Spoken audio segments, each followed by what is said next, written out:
Gimana kabarmu? 2 hari sudah kita lewati tahun ke 2026. Apa kamu sudah on fire?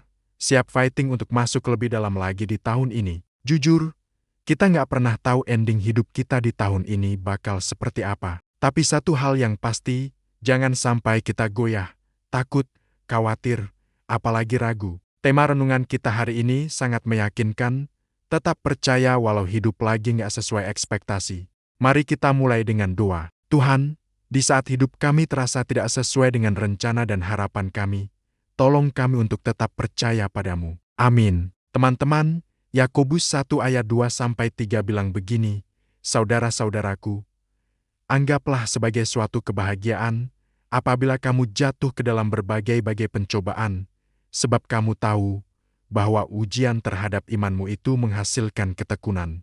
Pernah nggak sih kamu merasa udah melakukan segalanya? Udah doa sampai nangis, udah usaha sampai jungkir balik, tapi hasilnya tetap nihil. Mungkin kamu ditolak waktu melamar kerja, IPK kuliah nggak kunjung naik, suasana di rumah lagi tegang dan sering ribut, atau hubungan sama orang yang kamu sayang malah kandas di tengah jalan.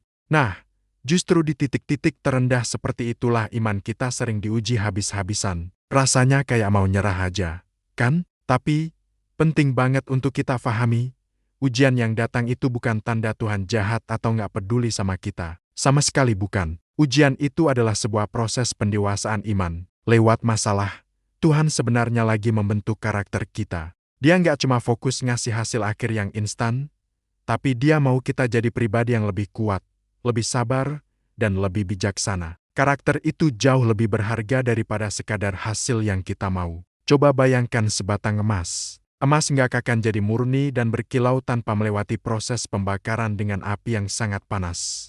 Proses itu memang menyakitkan, tapi justru itulah yang memisahkan kotoran dan membuatnya jadi berharga. Iman kita juga begitu, teman-teman. Iman nggak akan menjadi kuat kalau nggak pernah melewati proses ujian dan tempaan. Jadi, kalau hidupmu sekarang lagi terasa panas dan penuh tekanan, mungkin saja Tuhan sedang memurnikan imanmu. Lalu, apa yang harus kita lakukan? Aplikasi praktisnya adalah belajar untuk percaya penuh sama Tuhan, bahkan saat kita sama sekali belum mengerti jalannya. Ketika semua terlihat kabur dan gak ada jawaban, itulah saatnya kita berserah dan percaya kalau Dia punya rencana yang jauh lebih besar. Implementasinya gimana? Pertama, tetap berdoa walau kamu sudah merasa capek dan muak.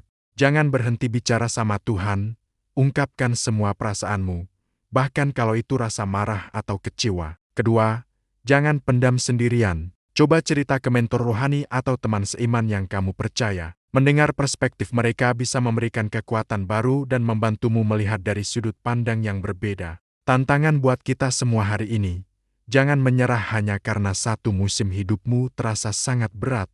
Musim buruk pasti akan berlalu. Ingat selalu kalimat ini ya. Tuhan bekerja paling serius justru di saat kita merasa paling bingung dan kehilangan arah. Saat kita nggak tahu harus berbuat apa, disitulah tangannya sedang bekerja dengan cara yang paling ajaib. Kesimpulannya, iman yang sedang diuji adalah iman yang sedang dikuatkan. Jadi, jangan takut sama ujian. Anggap itu sebagai kesempatan untuk naik kelas dalam iman. Mari kita tutup dalam doa. Tuhan, kami percaya Engkau yang pegang kendali atas masa depan kami, bahkan saat hari ini terasa begitu gelap dan tanpa harapan. Tolong kami untuk terus berjalan bersamamu. Amin. Teman-teman, ingat ya, kalau hari ini terasa berat, itu bukanlah akhir dari ceritamu. Itu hanya satu bab, bukan keseluruhan buku. Tuhan sedang menulis cerita yang indah untukmu. Tetap semangat, tetap percaya. Sampai jumpa di renungan berikutnya. Tuhan memberkati.